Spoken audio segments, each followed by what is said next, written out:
মমতা বন্দ্যোপাধ্যায় বিরোধী নেত্রী এবং জাদ্রেল বিরোধী নেত্রী একটা ধুয়ো তোলা হলো যে সিঙ্গুরে এই যে টাটাদের যে কারখানা হচ্ছে সেখানে অনিচ্ছুক চাষি তাদের 3 ফসলি 4 ফসলি জমি জোর করে সরকার কেড়ে দিচ্ছে এবং যেটা কখনো হয়নি, যেটা নজিরবিহীন ঘটনা, ওরকম গুরুত্বপূর্ণ রাস্তা দিনের পর দিন অবরোধ করে রেখেছিল। এখানে আমার বক্তব্য, অনেকেরই বক্তব্য হচ্ছে সেই সময় বুদ্ধবাবু যদি কতটা নরম মনোভাব না নিতেন, যদি তিনি একটু দৃঢ় মনোভাব দেখাতে পারতেন, তাহলে হয়তো আজকে টাটাদের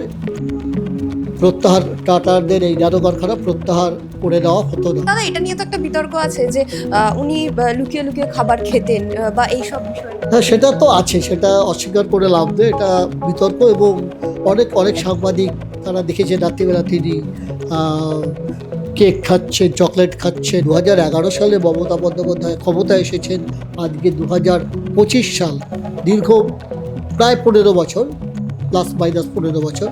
এই 15 বছরে কিন্তু কোনো বড় শিল্প পশ্চিমবঙ্গে আসেনি এবং পশ্চিমবঙ্গের শিল্পপতিরা আসার পক্ষে একটাই যুক্তি দিচ্ছে, সেটা হচ্ছে সেই টাটাদের ফিরে যাওয়া। 28শে ডিসেম্বর ছিল রতন টাটার জন্মদিন।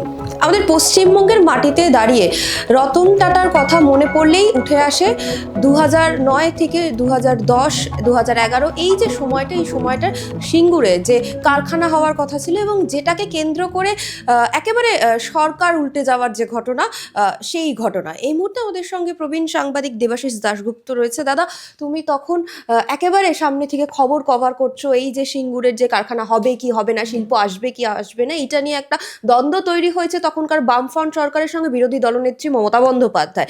সেই সময়টা তুমি দেখেছো, ফলত কি কি মনে পড়ে সেই সময় রাজনৈতিক প্রেক্ষাপট এবং এই যে শিল্প এলো না আলটিমেটলি পশ্চিমবঙ্গে এবং তার ফলে একটা যুব সমাজের অনেক বড় ক্ষতি হলো কেরিয়ারে? 2009 না, আসল কথা টাটাদের আসার কথা ছিল তারও আগে। টাটারা 2006 সালে যখন অষ্টম বামফ্রন্ট সরকার গঠিত হলো আর কি, সেই সময় 2006 সালের মে মাসে ভোট হলো। যেদিনকে সরকার গঠন হলো বা নতুন সরকার এলো, সেদিনকে সন্ধেবেলা রতন টাটাকে সামনে বসিয়ে বুদ্ধবাবু প্রেস কনফারেন্স করলেন নবান্নে। ঘটনাচক্রে সেই প্রেস কনফারেন্সে আমি নিজেও ছিলাম। রতন টাটাই ঘোষণাটা করলেন যে পশ্চিমবঙ্গে একটা কারখানা হবে, সেটা হচ্ছে টাটাদের ন্যানো কারখানা, 1 লাখি কারখানা, যে 1 লাখি গাড়ি আর কি, ছোট গাড়ি, তার নাম ন্যানো, সেইটা সিঙ্গুরে হবে। তার আগেও পর্যন্ত কিন্তু খুব একটা এই সিঙ্গুরে ন্যানো কারখানা সম্পর্কে গভর্নমেন্টের তরফে কোনো কিছু জানানো হয়নি। বুদ্ধবাবু আগে থেকে হয়তো ঠিকঠাক করে রেখেছিলেন, যাই হোক একটা চমক তিনি দিয়েছিলেন যে এরকম একটা ন্যানো কারখানা হতে চলেছে। তখন থেকে শুরু হয়ে গেল বিরোধীদের, বিশেষ করে মমতা বন্দ্যোপাধ্যায়, তখন মমতা বন্দ্যোপাধ্যায় বিরোধী নেত্রী এবং জাদ্রেল বিরোধী নেত্রী, একটা ধুয়ো তোলা হলো যে সিঙ্গুরে এই যে টাটাদের যে কারখানা হচ্ছে সেখানে অনিচ্ছুক চাষি তাদের 3 ফসলি 4 ফসলি জমি জোর করে সরকার কেড়ে দিচ্ছে এবং সেই কেড়ে নিয়ে সেখানে কারখানা হবে। এটাতে মমতা আপত্তি করেন। একটা জিনিস মনে রাখতে হবে যে এটা কিন্তু একটা বিশাল প্রকল্প, প্রায় 997 একর জমি অধিগ্রহণের কথা ছিল। 1894 সালের ভূমি অধিগ্রহণ বা জমি অধিগ্রহণ আইন অনুসারে এই জমিটা সরকার অধিগ্রহণ করেছিল। ডিসপিউটটা কোথায় হলো, বলা হয়েছিল, বিরোধীদের তরফ থেকে বলা হয়েছিল যে অনিচ্ছুক, যারা চাষের জমি দিতে ইচ্ছুক ছিল না, তাদের জমি জোর করে কেড়ে নেওয়া হয়েছে এবং যথার্থ ক্ষতিপূরণ দেওয়া হয়নি। এবং বিরোধীদের দাবি ছিল, বিশেষ করে মমতা বন্দ্যোপাধ্যায়ের দাবি ছিল, তার সঙ্গে অন্যান্য কিছু বিরোধী দল, বিশেষ করে তখন সক্রিয় ছিল এসইউসিআই এবং নকশালদের কোনো কোনো সংগঠন, তারা অতটা প্রকাশ্যে আসেনি কিন্তু তলে তলে তাদের একটা যোগাযোগ ছিল তৃণমূলের সঙ্গে। যাই হোক, মূল ভূমিকা ছিল কিন্তু তখন এসইউসি এবং মমতা বন্দ্যোপাধ্যায়ের অবশ্যই। একদম শুরুর দিন থেকেই, যবে থেকে এই অ্যানাউন্সমেন্টটা হলো তবে থেকেই মমতা আন্দোলনে নেমে পড়ল। ইন্টারেস্টিং ব্যাপার হলো যে এদের দাবি ছিল, বিরোধীদের দাবি ছিল বা মমতার দাবি ছিল 400 একর। সেই 400 একর জমি কাদের? যে তারা হচ্ছে অনিচ্ছুক চাষি, তারা জমি দিতে ইচ্ছুক ছিলেন না, তাদের জমি জোর করে সরকার অধিগ্রহণ করেছে। এই 400 একর জমি ফিরিয়ে দিতে হবে কৃষকদের, এটা ছিল বিরোধীদের বা মমতার দাবি। কিন্তু সরকার বলেছিল যে 997 একরের কম জমিতে এত বড় কারখানা গড়ে তোলা সম্ভব না। টাটাদের আরও 6টা জায়গায় জমি দেখানো হয়েছিল, কিন্তু টাটারা এই সিঙ্গুরে জমিটাই তাদের পছন্দ হয়েছিল, যেহেতু এয়ারপোর্টের খুব কাছে, বোম্বে রোড খুব কাছে, দিল্লি রোড খুব কাছে, এই সব সুবিধাগুলো ছিল বলে টাটারা এই সিঙ্গুরে জমিটাকেই বেছে নিয়েছিল। এখন প্রশ্ন উঠছে যে তারপরে কি হলো। আমরা জানি যে একদম শুরুর থেকেই সেবার 2006 সালে বামফ্রন্ট সরকার কিন্তু অ্যাবসলিউট মেজরিটি নিয়ে এসেছিল। তাদের বিধায়ক সংখ্যা ছিল 235 এবং পক্ষান্তরে এদের বিরোধীদের ছিল শুধুমাত্র 35, যেটা বিধানসভায় বুদ্ধবাবু খুব গলাবাজি করে বলতেন, আমরা 235, ওরা 35, আমাদের ডুববে কে। এমনকি বিধানসভায় বা বুদ্ধবাবু এটাও বলেছিলেন যে টাটাদের বিরোধিতা করতে হলে মাথা গুঁড়িয়ে দেবো। সেটা বুদ্ধবাবুর, আমরা জানি বুদ্ধবাবুকে যতটা আমরা কাছ থেকে দেখেছি, বুদ্ধবাবু এমনিতে অত্যন্ত সৎ পরিচ্ছন্ন, কিন্তু তার কথাবার্তা কিছুটা ঔদ্ধত্য প্রকাশ পেত, এটা আমরা বিভিন্ন সময় দেখেছি। তো এই পরিপ্রেক্ষিতে 2006 সাল থেকেই কিন্তু এত বড় একটা ওভারওয়েলমিং মেজরিটি নিয়ে আসা সত্ত্বেও 2006 সালের একদম শুরু থেকেই, সরকার গঠনের শুরু থেকেই বুদ্ধবাবুকে কিন্তু ব্যস্ত থাকতে হয়েছে এই সিঙ্গুরে বিরোধীদের আন্দোলন নিয়ে। আমরা দেখলাম কি 2006 সাল থেকে আন্দোলন শুরু হলো, মমতা দফায় দফায় সিঙ্গুরে গেলেন, কখনো মাথা পেলেন। 25শে নভেম্বর তখন অ্যাসেম্বলি সেশন চলছে, 144 ধারা থাকা সত্ত্বেও মমতা সিঙ্গুরে ঢুকতে চেয়েছিলেন, কিন্তু তাকে ঢুকতে দেওয়া হয়নি। তার অভিযোগ ছিল যে তাকে মারধর করা হয়েছে, পুলিশ মেরেছে। তিনি সিঙ্গুর থেকে সোজা চলে এলেন অ্যাসেম্বলিতে, তখন অ্যাসেম্বলি চলছিল। তিনি অ্যাসেম্বলিতে এসে তার সতীর্থ এমএলএদের বললেন যে আমার উপর আক্রমণ হয়েছে। তার হাতে একটা সংবিধান ছিল, তিনি খুব চিৎকার চেঁচামেচি করলেন লবিতে, এবং সেই দিন উত্তেজনাটা এমন পর্যায়ে তিনি নিয়ে গেলেন যার ফলে গোটা বিধানসভায় ব্যাপক তাণ্ডব করলো তৃণমূল। সেটা তোমরা সবাই জানো বা আমরা সবাই জানি। আচ্ছা দাদা, এখন তো এই বিষয়টা পুরোপুরিভাবে মুখ্যমন্ত্রী অস্বীকার করে যায় এবং বলে যে না, সেদিনকে কোনো ভাঙচুর করা হয়নি। ভাঙচুর করা হয়নি এটা উনি বলেননি, উনি বলছেন আমি ভাঙচুর করিনি। উনি প্ররোচনা দিয়েছিলেন, তিনি যে ল্যাঙ্গুয়েজে তাতিয়েছিলেন তার বিধায়কদের, তাতে স্বাভাবিকভাবেই এটা হয়তো কাঙ্ক্ষিতই ছিল। এবং আমরা সেদিনকে বিধানসভায় ছিল, আমরা দেখেছি কি পরিমাণ তাণ্ডব চালিয়েছে, একদম অত সব ভারী ভারী আসবাবপত্র সব ভেঙে তছনছ করা ছিল, সঙ্গে ছিল অশ্রাব্য গালিগালাজ। একটা মারমুখী ভূমিকা হয়তো সেদিন সামনাসামনি কোনো শাসক দলের বিধায়ক মন্ত্রীদের পেলে হয়তো মারধরও হতো।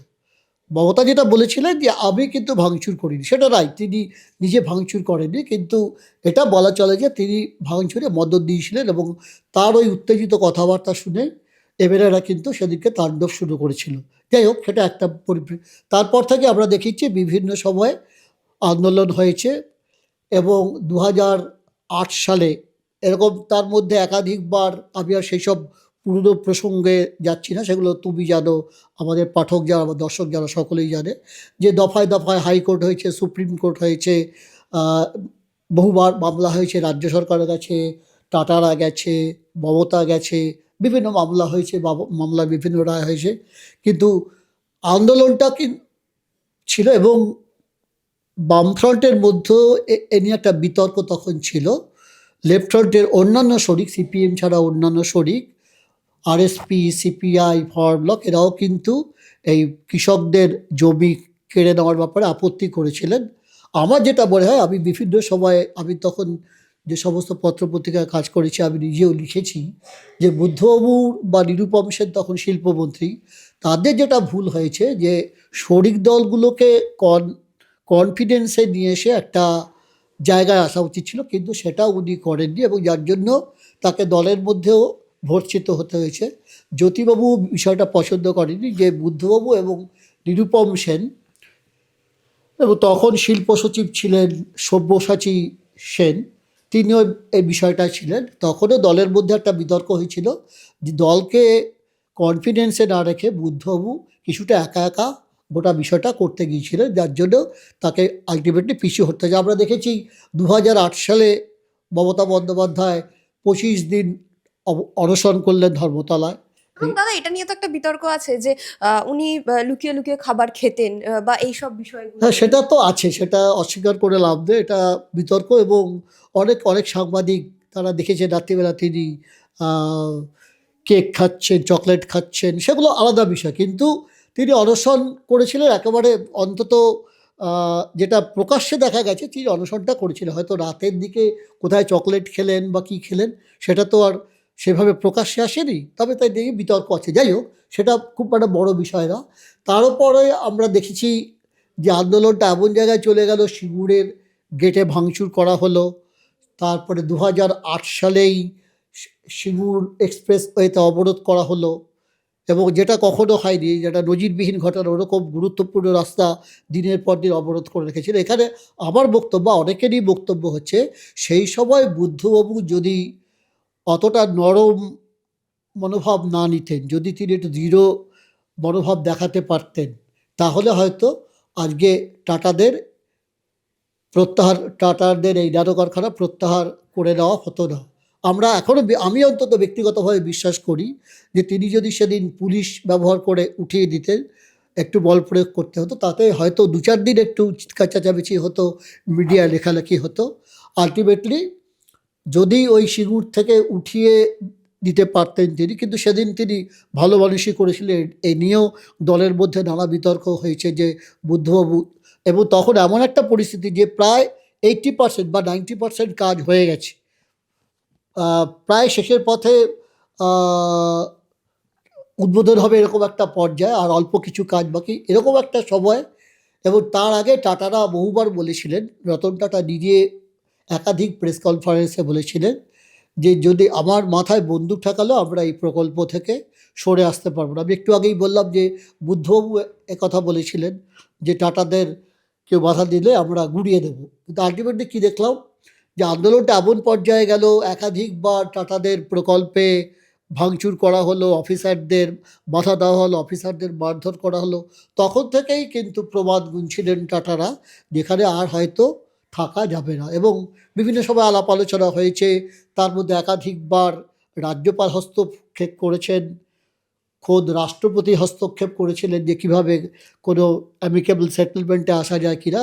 একাধিকবার বুদ্ধবাবুর সঙ্গে বা রাজ্য সরকারের সঙ্গে মমতা বন্দ্যোপাধ্যায়ের বৈঠক হয়েছে, কিন্তু সেখানে কোনো ফ্রুটফুল কোনো আলোচনা হয়নি, সেই বৈঠক ব্যর্থ হয়েছে। আলটিমেটলি আমরা কী দেখলাম, যখন এরকম একটা পরিস্থিতি, তখন 2008 সালের অক্টোবর মাসে, 3 অক্টোবর সম্ভবত, সেদিন আমি যদি খুব ভুল না করি পঞ্চমীর দিন ছিল, সারা কলকাতা বা সারা রাজ্য তখন পুজোর একটা অ্যাটমসফিয়ার। সেই অ্যাটমসফিয়ারে কলকাতার আলিপুর একটি পাঁচতারা হোটেলে রতন টাটা প্রেস কনফারেন্স করলেন এবং তিনি বললেন যে আমরা এই প্রকল্প গুটিয়ে দিচ্ছি, আমাদের পক্ষে সম্ভব হচ্ছে না। আমি আগে বলেছিলাম যে আমার মাথায় বন্দুক ঠেকালেও আমি প্রকল্প থেকে সরে আসবো না, কিন্তু আজকেই বলছি যে মমতা বন্দ্যোপাধ্যায় সেই বন্দুকের ট্রিগার টিপে দিয়েছেন। কাজেই এরপর আর আমার এখানে থাকা হবে না। ইতিমধ্যে গুজরাটে তখন বিজেপি সরকার তারা চেয়েছিল যে গুজরাটের সানন্দে ন্যানো কারখানা যদি হয় তাহলে আমরা হেল্প করব। আলটিমেটলি সানন্দে চলে গেল, এবং তারও পরবর্তীকালে আমরা দেখলাম কি হলো। 2011 সালে ক্ষমতা এলেন, এবং 2011 সালে তৃণমূল যে ক্ষমতায় এলো, তৃণমূল ক্ষমতা আসার কিন্তু অন্যতম একটা প্রধান কারণ ছিল এই সিঙ্গুর। তো এই প্রেক্ষাপটে দাঁড়িয়ে 2011 সালে ক্ষমতায় আসার দিনই মমতা বন্দ্যোপাধ্যায় ঘোষণা করলেন যে জমিটা কৃষকদের ফিরিয়ে দেওয়া হবে, তার জন্য অর্ডিন্যান্স জারি করলেন। তা নিয়ে একাধিক মামলা হলো। আলটিমেটলি 2016 সালে সুপ্রিম কোর্ট রায় দিল যে এই জমি অধিগ্রহণটা সম্পূর্ণ অবৈধ, এবং সেটা মমতা বন্দ্যোপাধ্যায় একটা বিশাল জয়। এই পরিপ্রেক্ষিতে এটা বলা দরকার, এই যে জমি আলটিমেটলি টাটাদের ন্যানো কারখানা হলো না, টাটারা চলে গেলেন সানন্দে, তৃণমূল ক্ষমতায় এলো। আহ, রাজ্য সরকারকে হাইকোর্ট বলল যে জমি ফিরিয়ে দেওয়া হোক চাষিদের, সুপ্রিম কোর্টও বলল। কিন্তু আমরা কি দেখলাম, জমিটা ফিরিয়ে দেওয়া হলো, আজ পর্যন্ত টিল ডেট এখনও কিন্তু সিঙ্গুরে কোনো শিল্প তো আসেইনি। এবং যে কারণে মমতা বন্দ্যোপাধ্যায় জমি ফিরিয়ে দেওয়ার কথা বলেছিলেন, কিন্তু সেই জমিতে আজ অবধি কোনো চাষও হয়নি। এবং এমন জমির পরিস্থিতি, সেখানে চাষ করা সম্ভব নয়। তিনি ক্ষমতায় এসে সেখানে সর্ষের বীজ ছড়িয়েছিলেন নাটুকে পড়া করে, সেসব নিয়ে অনেক বিতর্ক হয়েছে, টিভি ক্যামেরা ছবি তুলেছে, অনেক খবর হয়েছে, কিন্তু সেখানে আজ পর্যন্ত কিন্তু চাষও হয়নি এবং আজ পর্যন্ত কোনো শিল্প আসেনি। এবং আমার ব্যক্তিগত মতামত হচ্ছে যে টাটাদের এই যে চলে যাওয়া, এবং আজ পর্যন্ত তারপর থেকে আমরা দেখেছি গত 2011 সালে মমতা বন্দ্যোপাধ্যায় ক্ষমতায় এসেছেন, আজকে 2025 সাল, দীর্ঘ প্রায় 15 বছর, প্লাস মাইনাস 15 বছর। এই 15 বছরে কিন্তু কোনো বড় শিল্প পশ্চিমবঙ্গে আসেনি। এবং পশ্চিমবঙ্গে শিল্পপতিরা না আসার পক্ষে একটাই যুক্তি দিচ্ছে, সেটা হচ্ছে সেই টাটাদের ফিরে যাওয়া। এবং আমার তো মনে হয় যতদিন পশ্চিমবঙ্গ থাকবে ততদিন কিন্তু এই বদনামটা মমতা বন্দ্যোপাধ্যায় রয়েই যাবে, যে মমতা বন্দ্যোপাধ্যায়ের আন্দোলনের জন্যই টাটাদের আজকে ফিরে যেতে হয়েছে। এবং শিল্পপতিরা তারা এখনও মনে করেন, এখনও শিল্পে বিনিয়োগ করতে চান না কেন, তার একটা কারণ হচ্ছে এখানে শিল্পের পরিবেশ নেই, এখানে তোলাবাজি চলে, এখানে সিন্ডিকেট রাজ চলে, এখানে গুন্ডাবাজি চলে।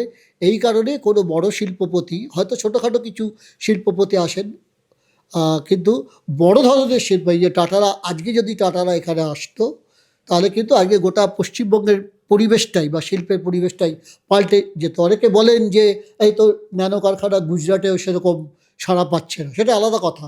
কিন্তু আমরা এখনও বিশ্বাস করি বা শিল্পপতিরা এখনও মনে করেন, যদি আজকে সিঙ্গুরে টাটাদের ন্যানো কারখানা হতো, তাহলে কিন্তু সেই ন্যানো কারখানাকে কেন্দ্র করে অনেক অনুসারী শিল্প গড়ে উঠত, গোটা পশ্চিমবঙ্গের অর্থনীতি আজকে একটা উন্নত জায়গায় চলে যেত। এটা আক্ষেপের জায়গা বরাবরের থেকে যাবে।